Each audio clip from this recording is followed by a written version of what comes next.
my fellow nerds. Oh, hang on. Oh, that's much better. Anyways, the D&D alignment chart. One of the most confusing things in D&D. Most people don't even know what alignment is supposed to do, and most people I know just ignore it. In the traditional sense of D&D, it dealt with the different planes of existence. But if you're a newbie that doesn't know any of that, or, God forbid, there's homebrew involved, you're going to have a hard time understanding this chart, which is why I hope they fix it in the new edition. I'll gripe about this chart and how poorly explained it is another day. What I want to talk about today is this part of the chart. The evil alignment. Evil! Most people see this and think it is an excuse to be a giant schlong and derail the entire campaign as much as possible. And the majority of videos that are out there about the subject will tell you that being evil means you're a literal Disney villain who is actively going through with a plan to destroy the world or make the lives of as many people as possible miserable. Well, I'm here to say that you're doing it wrong! I'm just kidding. Today I will be teaching you not only how to play an evil character, but how to play an evil character well, how to not piss off your party, how to not piss off your DM, how to play each alignment, and I'll even give you some examples and give you some inspiration for your next evil character. Consider this your ultimate guide to evil D&D characters. So, you want to play an evil character, but you don't want to be a massive dick and derail the entire campaign by killing everything you see. Well, fear not. I've played 2 or 3 evil characters in my day, and let me tell you, they can be one of the most fun characters to RP when done correctly. They are especially fun for people who want to add more RP into their RPG. Now, before we discuss good and evil, let's take a look at the alignment chart. What exactly does this chart do? Alignment is a tool for people who don't know how to roleplay. It's what helps your character make decisions. What determines the way that you think? Is it doing the right thing? Your own selfish desires? The law or your principles? Your gut? Multiple of these or none of these? It determines what motivates you or what your goals are and how you go about doing it. Bing bada boom, that's the entire chart, you can all go home now. Don't worry, I'll eventually discuss this whole chart and how annoying the lawful alignment is and why it's one of the most poorly explained aspects of the chart, confusing every D&D newbie that has to deal with a stupid grid. But for now, we're just going to discuss this side of the chart. Let's talk about how to be evil. Evil? Evil?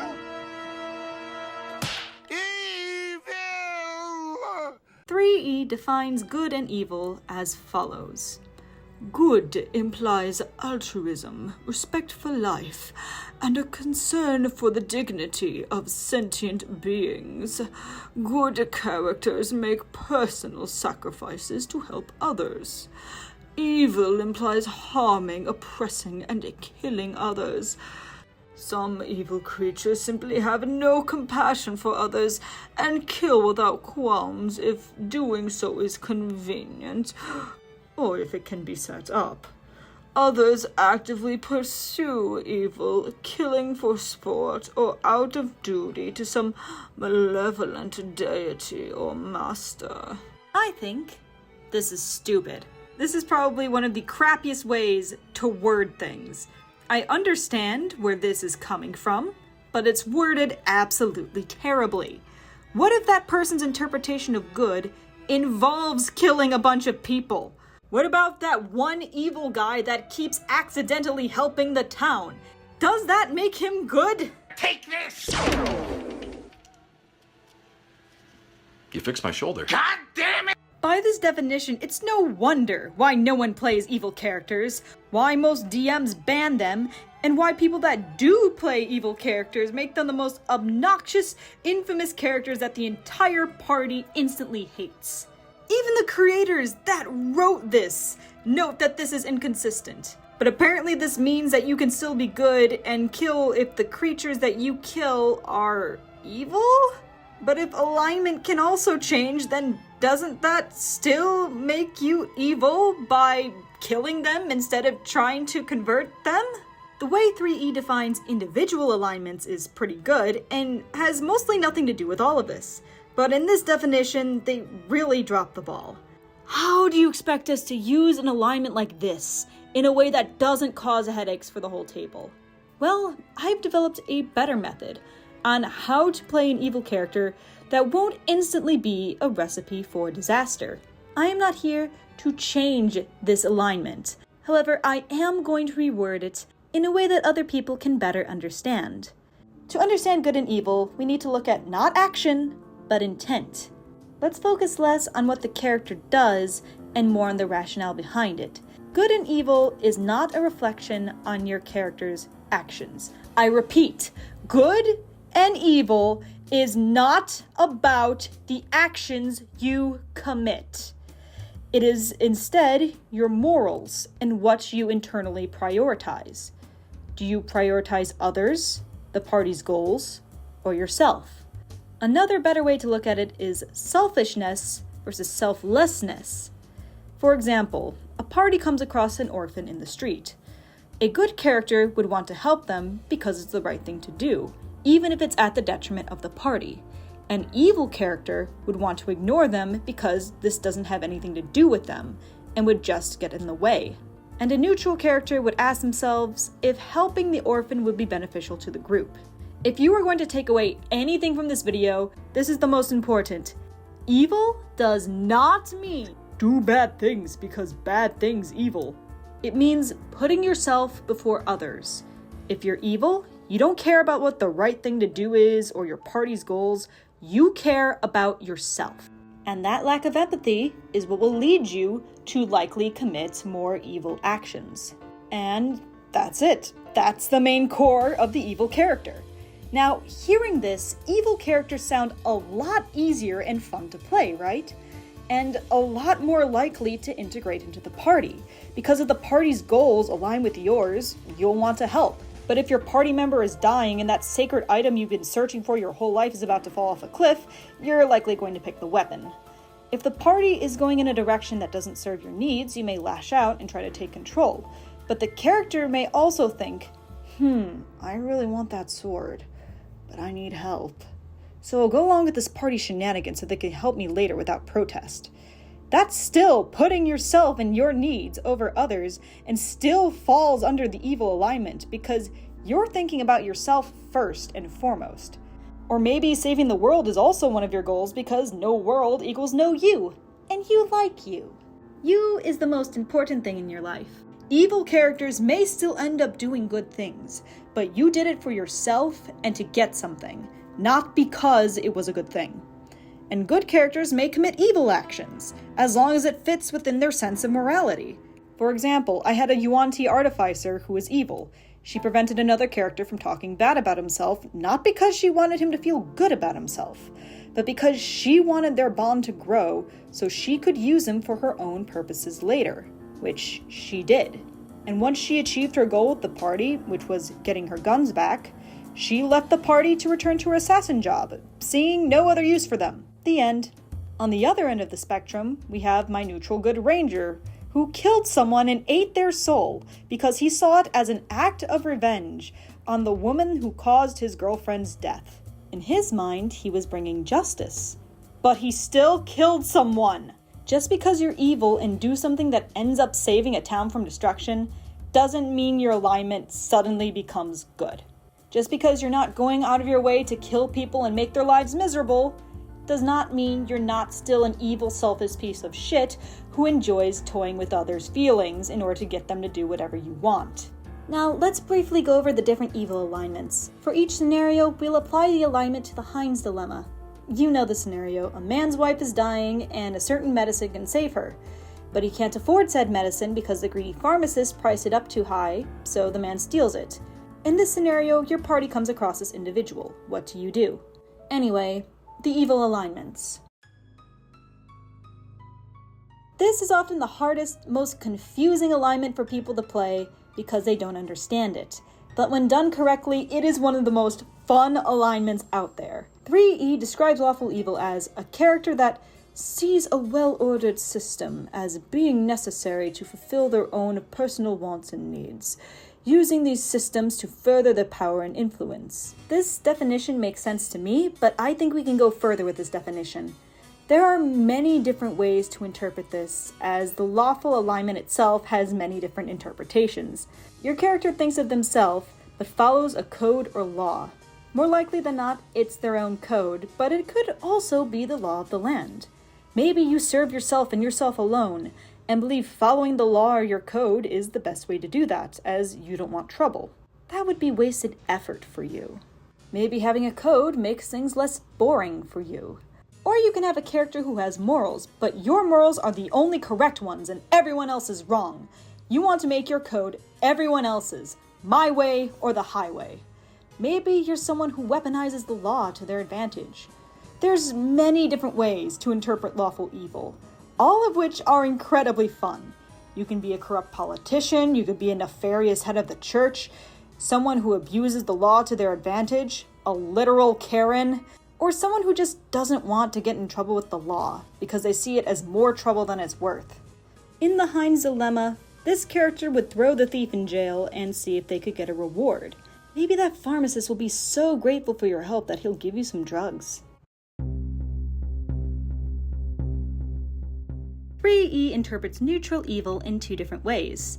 The first is a character that is typically selfish and has no qualms about turning on allies of the moment, and usually makes allies primarily to further their own goals.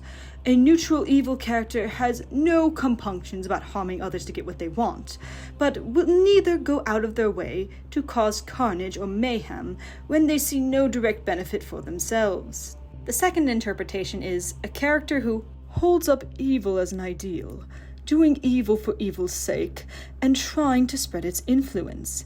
We are going to go off the first definition today. This is a pretty simple alignment, as it primarily focuses on one thing: you. You serve yourself and will put yourself before the party like any evil character. Your priority is you and only you, but you're careful, you're cunning, you think things through. You know when something is out of your grasp, you take things as they go, but you serve you and nothing but you. Other examples could be an assassin who has little regard for formal laws but doesn't needlessly kill, a servant who plots behind his superior's back, or a mercenary that will happily betray his initial contractor if he gets a better offer. In the Heinz Dilemma, there are many different paths you could take. You would think, does this help me? It likely does not, so you'd likely ignore the situation. Or maybe you steal the medicine from the thief and blackmail them for it back. Or you just take it and sell it on the black market. The most infamous alignment shared by murder hobos and problem players everywhere. This is a pretty simple alignment that you can play without being obnoxious, but it definitely leads to some bad moments. You have needs and wants. You want to fulfill them now. You don't care who gets hurt. You don't care about anyone else, actually. You don't care about the consequences. You'll deal with them later. Or maybe, by the time you're done, there won't be any consequences. According to 3E, a chaotic evil character tends to have no respect for rules, other people's lives, or anything but their own desires, which are typically selfish and cruel.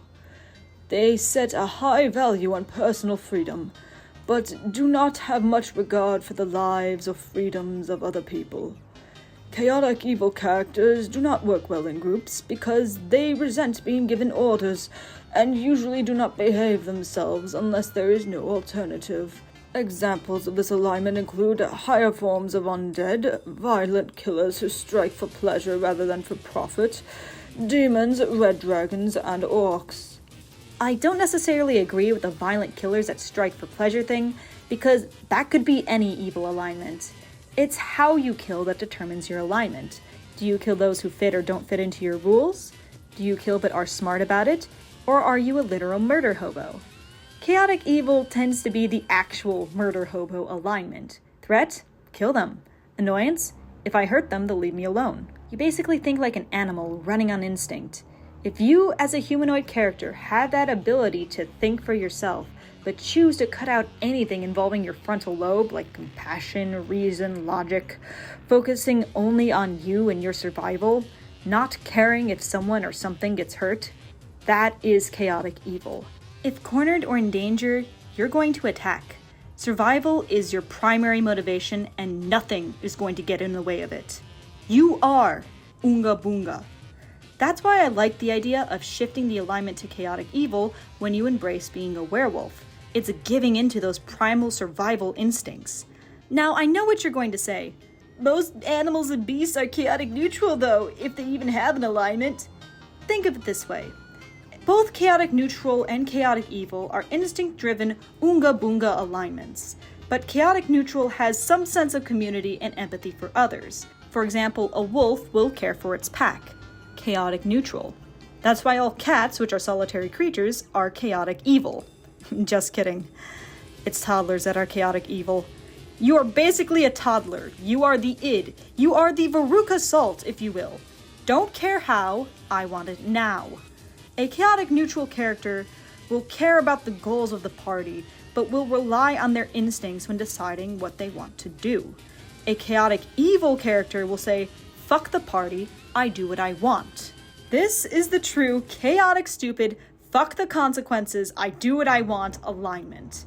I'd still recommend staying away from this alignment because this is a natural turmoil bringer, but if you want to try it, here are some ideas. Maybe you're an arrogant meathead who thinks you're powerful enough to steamroll whatever comes your way, so you don't think twice about using violence to solve your problems, or saying or doing something awful to someone who's annoying you. You don't have to be chaotic evil in terms of violence. Maybe you're a chaotic evil in words and just constantly curse people out. Maybe you go with your gut, acting completely on instinct to keep you and only you alive, like some kind of feral wild animal. Maybe you are a feral wild animal that's lived in solitude your whole life and have to adjust to society and living with others now. If you're doing this alignment, I'd recommend eventually shifting to another alignment over time with character growth and development. It makes for a good story arc and will help you grow to love your character. In the Heinz dilemma, you likely would either ignore the situation or use it as a distraction to steal from the thief and or the pharmacist. So now you know how to play an evil character, but what if you want to go above and beyond? How do you make your character feel less like a cardboard cutout and more like a real character? How do you not annoy the rest of the table? How do you avoid cringe? Well, cringe is an inevitable fact of life. You will always be cringe at some points in your life, but there are times when you can avoid it as much as possible. And that is with the word that I emphasize in every single other writing video that I make, motivation. If you want this evil character to work out, just like when writing evil characters, you need motivation. You can find motivation for your character by asking a simple question. Why? No one does evil for the sake of doing evil. But if they do, why do they do it? Does it give them pleasure? Does it fill the void in their cold, dead heart? Is it the only thing on this earth that they don't find boring? Why are you evil? Why do you prioritize yourself? Is it because you don't trust anyone because you've been betrayed one too many times? Maybe the rest of the world has treated you poorly and you just want to watch it burn. Maybe you think you're the most valuable thing to society. Do you believe your instincts have never led you wrong in the past? Is this just what you've done since you've been a child? Why are you with the party? Why are you going along with them? Do you need friends that trust you in order to get that item you want? Are you a squishy caster that needs some meat shields? Do you want a group of people that will help you get to your goal? Do they happen to be going the same direction as you? Do you need a boat to get to where you need to go? Are you just bored with life? Do you want new cult members? Have a reason for every crappy action you commit. So when does the evil part come in? If you can't think of any reason why you should be going along with the party in this case, or if the party does something that is antithetical to your goals, that's where the evil side comes out. If the party goes against your goals, you're going to speak up about it. You could simply argue your case, or you could do something more devious. You could sabotage the party so they have to do what you want. You could manipulate them. You may threaten to leave the party with a key item. You may throw that key item into the lake. Threaten to fight the party, although use this as a rare option. You could blackmail the party. Gaslight, gatekeep, girl boss, do whatever it takes. This has turned personal now. You've gone along with their shit for far too long. It's about time you get what you deserve. Don't just kill a guy because you feel like it. Why are you killing this guy? Is he in your way? Threatening your life and your goals? Do you get pleasure out of it? Getting pleasure out of doing evil is still enough of a reason to be evil. But keeping that reason in mind will make a difference in your role-playing. If you stab someone just to stab someone, it's going to come off as cringe. But if you stab someone with the motivation of, it gives me pleasure, you may add a little chuckle to your stab. Maybe a little deep breath of satisfaction. Maybe your character's pupils dilate at the sight of the blood. And then your character has a response when the lawful good paladin pulls you over and asks, "What the fuck is wrong with you?" Have a reason for every action you commit. That's normally what the alignment system is for. But if you don't want to come off as stupid evil, think of your actions like this. Before committing an action, ask, does this benefit me? If so, how can I use this to benefit me and my goals? That is, if you're not playing a chaotic alignment, then by all means, go nuts. If you're not creative enough to answer these questions, or if you're still having trouble, reskin or take inspiration from another character in media and RP as them in disguise. Be an Eric Cartman disguised as a moon elf noble. Whatever helps you roleplay. Remember, you have to step into the skin of this manipulative piece of shit that you have created every week and pretend to be them in a fantasy world of elves and shit. You're going to have to do things that you would never do in real life, like manipulation, gaslighting, insulting others, and murder. If that sounds uncomfortable to you, then don't play an evil character. Evil characters will very likely cause inter-party conflict. Now, I know I'm going to sound controversial for saying this, but in-party fighting can be good sometimes. Now, hear me out. What sounds more fun? A party with zero inner conflict that gets along and sings Kumbaya and goes along without any qualms or reservations with each other? Or a party where two members are constantly clashing so much that they do things like try to push each other into horse shit and make snarky comments about each other, leading to a trust-building episode where they eventually learn that they're not so different after all. And then now it turns to them just lightly teasing each other. An evil character can bring plot, conflict to be resolved via RP, fun party dynamics, and character growth and development to your party. That being said, they can also cause a lot of problems and be very annoying too. If you're a people pleaser like me who's scared of stepping on everyone's toes and worrying if your party thinks you're cringe, here's a couple of things that you can do to ensure your evil character remains evil, but doesn't get out of control. First, avoid chaotic evil. It's easy, but not always an option, especially if you're a person that wants to collect the alignments like Pokemon cards. But aside from this, here's a couple other things you can do. Ask if the party's direction will benefit you in the end. Once again, this ties into motivation.